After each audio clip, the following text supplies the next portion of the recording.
received a local safety grant through the TPA for 4 intersections in Plainfield. This is a $1.63 million grant that we have.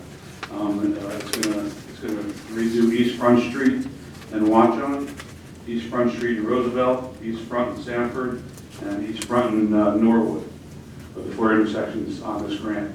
The next resolution down is for T&M.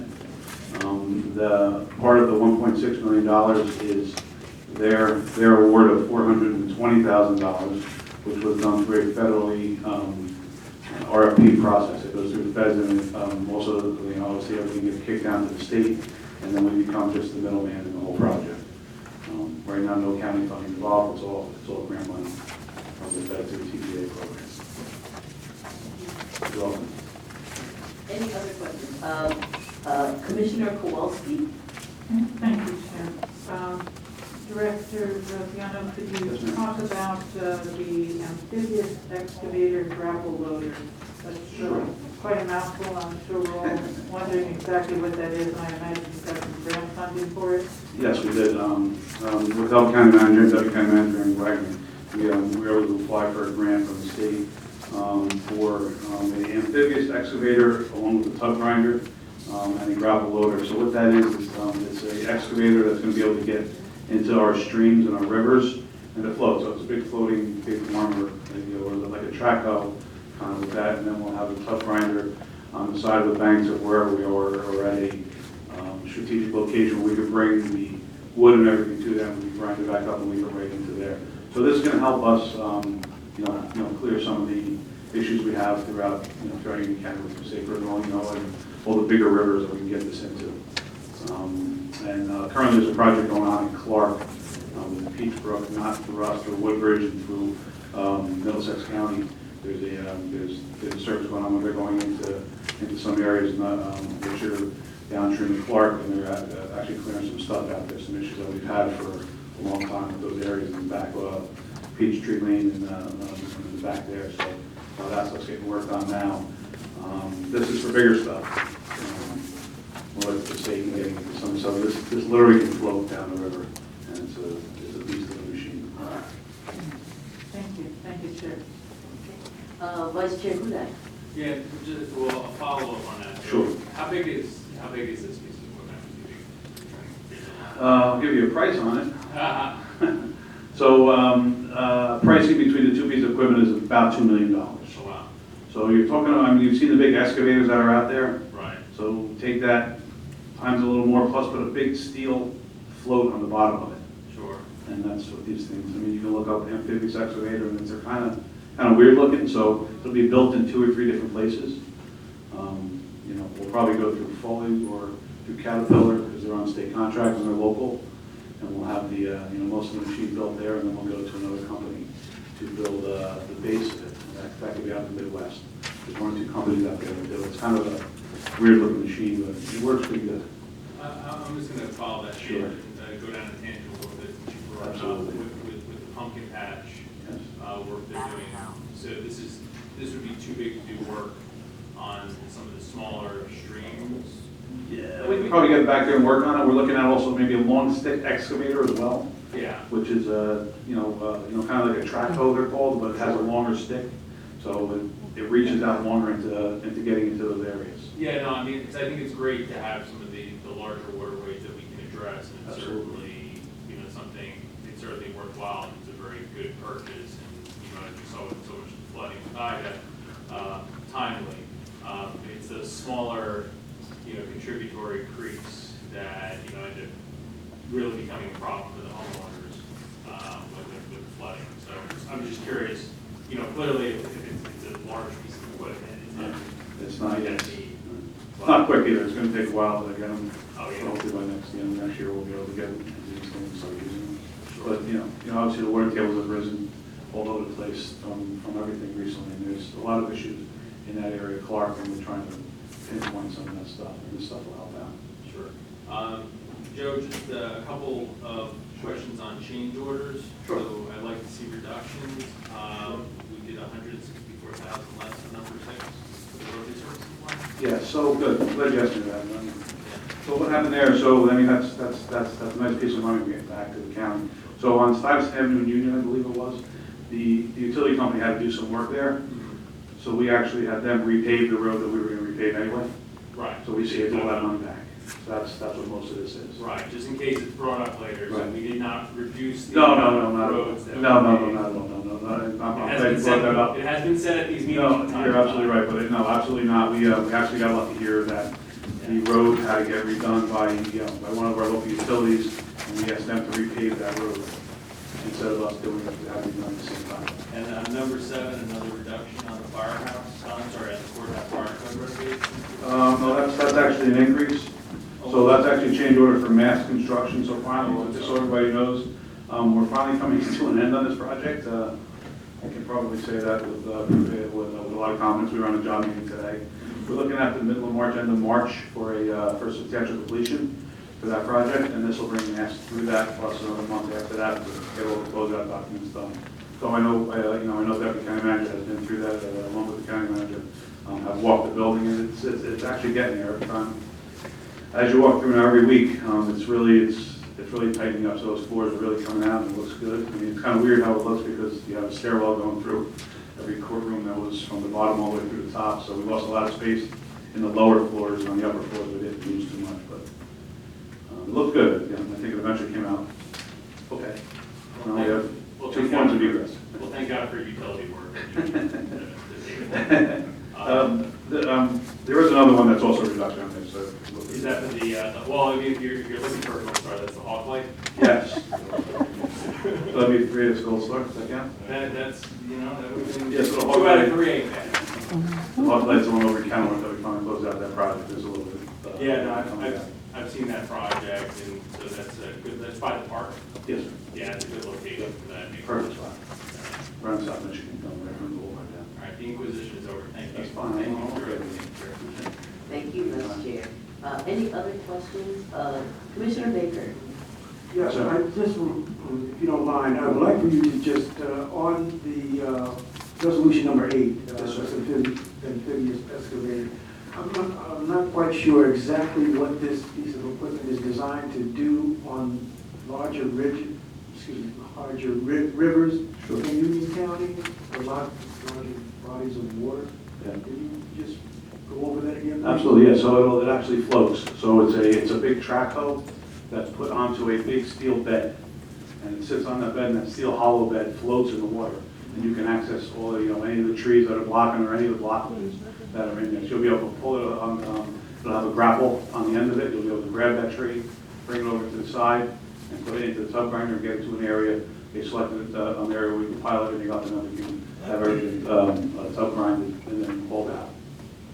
So in effect, would that be creating some type of mulch, once you Yeah. grind up the trees? Yeah, it'll be, branches and things like that? yeah, it depends on the size of the sieve that we use, but it'll go down to at least a wood chip size. If not, we can get it down even lower than that. Don't forget, we do have a quarry that we grind everything down. So Okay, all right. Well, thank you very much. you're welcome, Commissioner. Okay. Commissioner Mirabella? Yeah, thank you, Madam Chair. Just picking up on Commissioner Baker. So this piece of equipment looks like it's right for shared services to be used by town. Is that something that once we do our work, what we need it for, maybe there's ways for, not every town can afford a, $2 million piece of floating excavator. Yeah, you're absolutely right. And, as this board knows and has always given me the authority and the time to share every piece of equipment that we have with all the municipalities within Union County. This will add to it. This is, a little bit bigger than to get into some of those side streams, but if we can get it in there 100%, we will.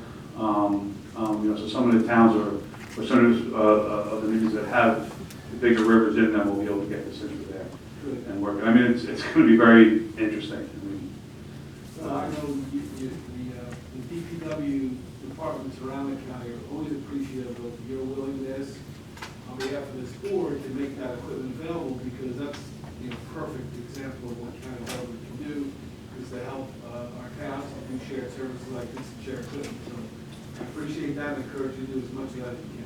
Thank you, Commissioner, and thank you to the board for allowing us to do that. Any other questions for Director Graziano? Thank you, Director. Thank you, Chair. Next, we will hear from the Department of Human Services Director, Debbie Ann Anderson. Good evening, Chair, members of the board. The Department of Human Services has 9 resolutions on, and I'll be happy to answer any questions you may have. Commissioner Mudet. Thank you. Good evening. Director, can you just elaborate on 1 through 4, what that partnership is between the 2 hospitals? Sure, I'll be happy to. So this is a outpatient out services. So we send social services workers to these hospitals to assist with the application of Medicaid. It's very complicated, so we try to help the hospital, their social workers and caseworkers explain the Medicaid process and also help the patients apply so that once they're released, they'll be on Medicaid and receiving Medicaid services. So it is a good partnership. We've done it for years, for the 2021 year and now the 2022. Great. And then also, could you just elaborate a little bit on the community care program and what that provides for residents and their caregivers? Absolutely, be happy to. So the first program is really for homemaker, home health aid, medical social day service, and also inpatient respite for occasional relief for anyone providing for the elderly and or a family member that's disabled and they need just a break. We bring in services to assist that family, that caregiver, to give them the well rest that they need. The other one is for in-home services, so sending the actual nurses, etc., to go in the home and provide the resources for the elderly that is in need of those services. So that's the difference between the $280,000 to the $100,000 for 5 and 6. Thank you. You're welcome. Any other questions? Yes, Madam Chair, on the same item. Go ahead, Commissioner Garrett. Commissioner Garrett. So it says various agencies. What's the process for how many different communities, if you don't have it tonight, just please let me know, but how many different community agencies were engaged in this case? I'll be happy to provide that to you. I have the information before the end of the evening. But all of these programs are done through an RFP. So the requests for proposals are going out based on the funding that we receive from the government, and then they are able to apply to those services. So I will be able to tell you the specific nonprofits that have received funding. Thank you very much, Director. Thank you, Madam Chair. Could you, Director, elaborate a little bit on number 7 and number 8 regarding Code Blue and our the increase in money and the resources we're providing? Absolutely, Chair. So number 7 is for us to add more hotel, motel lodging. Of course, unfortunately, is out of county, but because the demand for hotel, motel has increased due to an uptick in homelessness in the county, we are now looking at outside the county of service.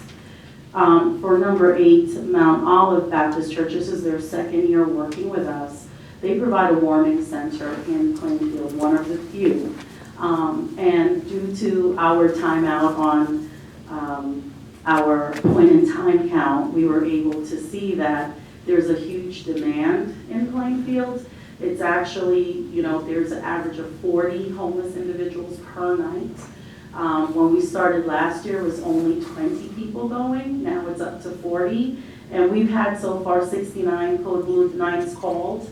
And it's 40 individuals per night. So what we're doing is we're trying to increase based on the need. We're also providing some wraparound services to that program, like peer recovery, having our agencies like Prevention Links go into the church at the time that we're calling Code Blue to make sure that resources are provided to those homeless individuals in Plainfield. Thank you. Anything else? Okay, thank you, Director Anderson. Oh, I'm sorry, Commissioner Baker. Yes. Director, if you could just explain a little bit further about resolution number 8. Mount Olive Baptist Church, its primary function is to serve as a warming center, but it also is a place for people to go to during, when Code Blue is called? It is, Commissioner, it is not a traditional shelter. It is more of a safe haven. There's no more shelters in Plainfield, so when we put the call out to areas, Mount Olive Baptist Church was one of the few churches that responded to see how they can partner with the county to provide those services out there. So it is not a traditional shelter. It is a place to stay warm. It's a place to get a warm meal. It's a place to kind of fellowship out of the cold. What we noticed in Code in point in time, there was nowhere else for people to go in the community, and we're fortunate that they're able to do it. So we have an agreement with them. They're on contract. So the pastor of Mount Olive Baptist Church is familiar with Code Blue from where he came from in Trenton. He did the same type of safe haven warming center service. So he's able to execute in Plainfield, and it's a really good partnership so far. This is their second year doing it with the county. If I may, I'd like to just go back to resolution number 7, because it is, the Circle Motor Lodge is out of county, it's